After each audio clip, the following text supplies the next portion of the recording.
कि माननीय सर्वोच्च न्यायालय ने एक निर्णय दिया। सर कुछ सोच के दिया होगा ना। आप अक्सर कहते हैं कि नेहरू नहीं चाहते थे।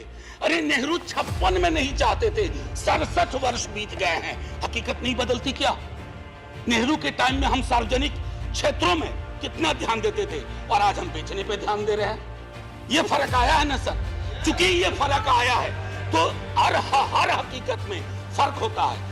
56 की दिल्ली और आज की दिल्ली वही नहीं है सर। सर मैं तो अरविंद केजरीवाल जी का बिल ही नहीं मानता हूं, दिल्ली गवर्नमेंट का बिल ही नहीं मानता हूं। मैं तो ये मानता हूं कि सर अगर ये प्रयोग सफल हुआ, अगर सांप ने रास्ता देख लिया तो कल को उन पर भी गाज गिरेगी।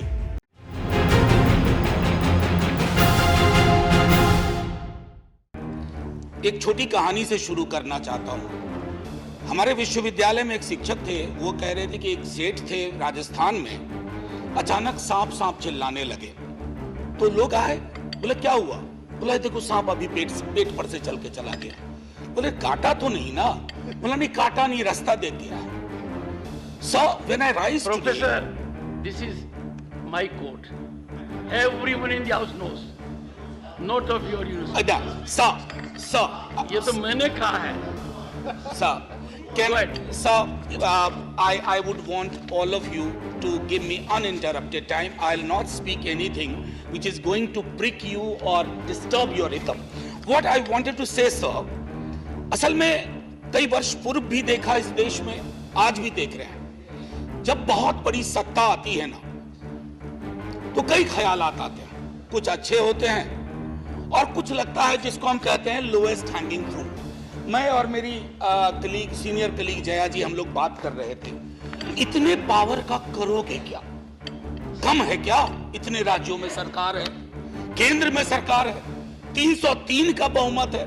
उसके बावजूद अगर किसी निर्वाचित सरकार को लेकर के ये आपकी प्रणाली हो, कार्य प्रणाली हो, जहां की सुप्रीम को 11 मई को सुप्रीम कोर्ट का ऑब्जर्वेशन हुआ, मेरे कई कलीग कह चुके हैं। संभवतः हमारी सरकार ने सोचा होगा कि वेकेशन में जाने से पूर्व उनको कुछ ऐसा पकड़ा दो कि अवकाश में भी वो सोचते रहे इसके बारे में।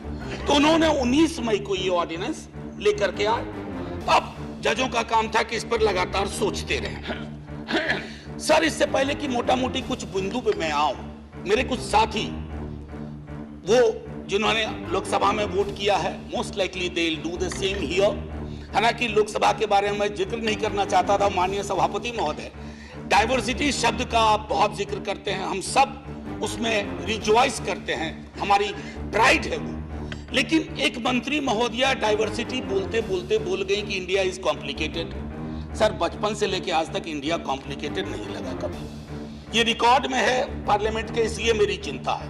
इंडिया कॉम्प्लिकेटेड नहीं है सर, बड़ा सहज स्वभाव है इंडिया का, महासागर वाला है सर, सब कुछ समा जाता है, मजहब हो, धर्म हो, जाति हो, कौम हो, कोई हो। लेकिन इसको जब तालाब बनाने की आप कोशिश करते हैं तो महासागर तालाब नहीं बनना चाहता। सब फॉर ऑल दोज फ्रेंड्स, बड़ी अच्छी अच्छी बात कही, equi distance. Sir equi distance का मतलब होता है न्यूट्रलिटी। जब चूहे की पूंछ पे हाथी का पांव पड़ा हो तो न्यूट्रलिटी उस चूहे से पूछिए कि उसको कैसा लग रहा है। तो मैं समझता हूं, इसलिए सर एक शेर अर्ज किया है। आज बड़े शेर पढ़े गए हैं, सुधांशु जी ने पढ़ा, तो मैं भी एक अर्ज करता हूं सर। ये पड़ोस के मुल्क से आया है। तुम तकल्लुफ को भी इखलास समझते हो फराज, तुम तकल्लुफ को भी इखलास मतलब ट्रू फ्रेंडशिप, तुम तकल्लुफ को भी इखलास समझते हो फराज।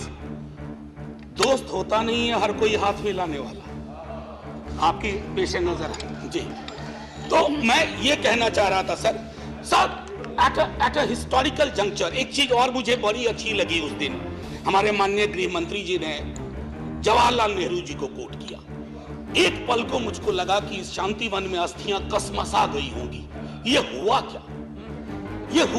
फिर अंबेडकर साहब को भी कोट किया, राजा जी को कोट किया, उन्होंने कन्हैयालाल मानिकलाल मुंशी को कोट नहीं किया, एचवी कामत को कोट नहीं किया, जो शायद ज्यादा उनके पक्ष में तर्क आ जाता। सर विश्वविद्यालय में मैं पढ़ाता हूं तो पीएचडी के स्टूडेंट्स को साइटेशन हम लोग सिखाते हैं, जिसको कहते हैं एथिकल साइटेशन। एथिकल साइटेशन में ये नहीं होता है कि सेमी कोलोन के बाद का ले लिया और शुरू वाला छोड़ दिया। उदाहरण के लिए कहता हूं कि आज तक इस दुनिया में सबको लगता है इस देश में कि मार्क्स ने कहा था कि धर्म अफीम है, religion is the opium for masses. Sorry sir, the entire quote is, religion is the sigh of the oppressed creature, the heart of a heartless world, and the soul of soulless condition. It is the opium of people. Sir अब इसमें क्या किया हमने? सिर्फ opium वाला line निकाल लिया और मार्क्स को कह दिया कि धर्म विरोधी था। सर मैं इसलिए कहता हूं साइटेशन बहुत इंपॉर्टेंट चीज है। बहरहाल जवाहरलाल जी की अस्थियों को मजा आया होगा, जहां तक मुझको लगता है शांतिवन में। सर ये मूलतः मैं इसलिए नहीं कहता कि मैं बीजेपी के कार्यप्रणाली का विरोधी हूं सर, वो एक पॉलिटिकल रियलिटी है, हम भी एक पॉलिटिकल रियलिटी है। हम शत्रुता की जुबान से हमें एक दूसरे को संबोधन नहीं करना चाहिए, न सदन में न सदन के बाहर। साहब हम इंडियन मुजाहिदीन नहीं है साहब, हम ईस्ट इंडिया कंपनी नहीं है, हम वो भारतवर्ष हैं जिसको महासागर मैंने कहा, और उस महासागर में आप भी हैं हम भी हैं। हम और आप एक दूसरे की कीमत पर नहीं है। तो सर मैं ये कहना चाहता था कि ये प्रतिगामी बिल है सर, आपको घंटी नहीं बजाना पड़ेगा, मैं प्रॉमिस करता हूं पक्का उसी में खत्म कर दूंगा। सर प्रतिगामी मैंने क्यों कहा? दुनिया देख रही है कि हम कितना प्रोग्रेसिव लेजिस्लेशन ला रहे हैं। सर ये मुझे जो चिंता इसमें ये हो रही है कि माननीय सर्वोच्च न्यायालय ने एक निर्णय दिया, सर कुछ सोच के दिया होगा ना। आप अक्सर कहते हैं कि नेहरू नहीं चाहते थे, अरे नेहरू 56 में नहीं चाहते थे, 67 वर्ष बीत गए हैं, हकीकत नहीं बदलती क्या? नेहरू के टाइम में हम सार्वजनिक क्षेत्रों में कितना ध्यान देते थे और आज हम बेचने पे ध्यान दे रहे हैं। ये फर्क आया है ना सर।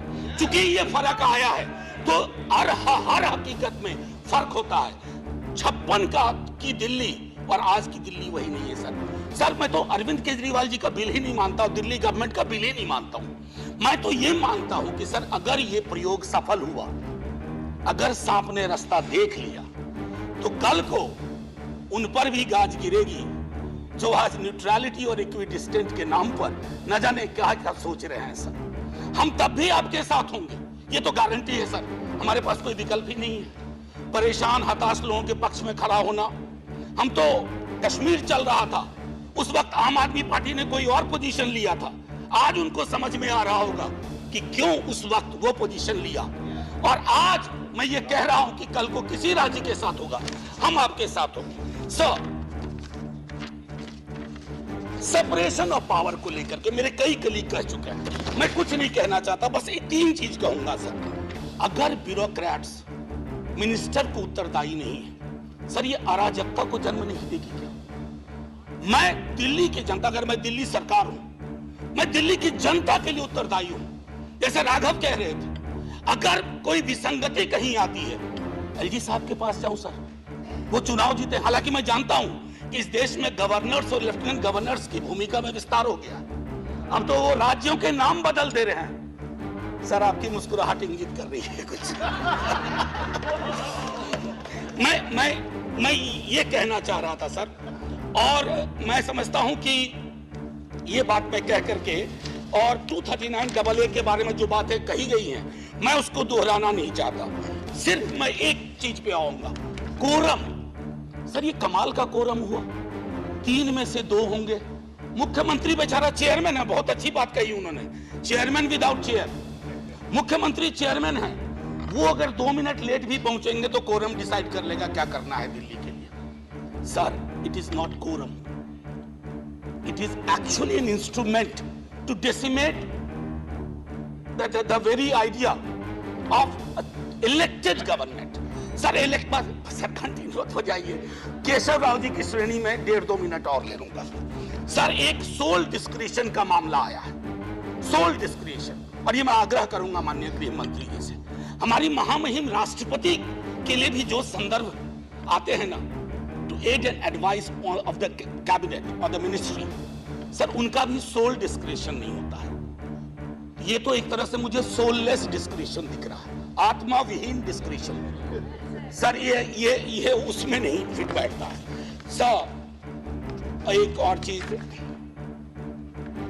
मैं अभी कल गूगल कर रहा था सर फेडरलिज्म पर, 2 बहुत महत्वपूर्ण कोट मिले इंटरेस्टिंग लोगों की, एक चंद्रबाबू नायडू जी का, एक नवीन पटनायक जी का। वो कोट मैं पढ़ना नहीं चाहता हूं, बस मैं बता देना चाहता हूं आखिरी सर, ये पेश नजर तमाम लोगों के जो कहते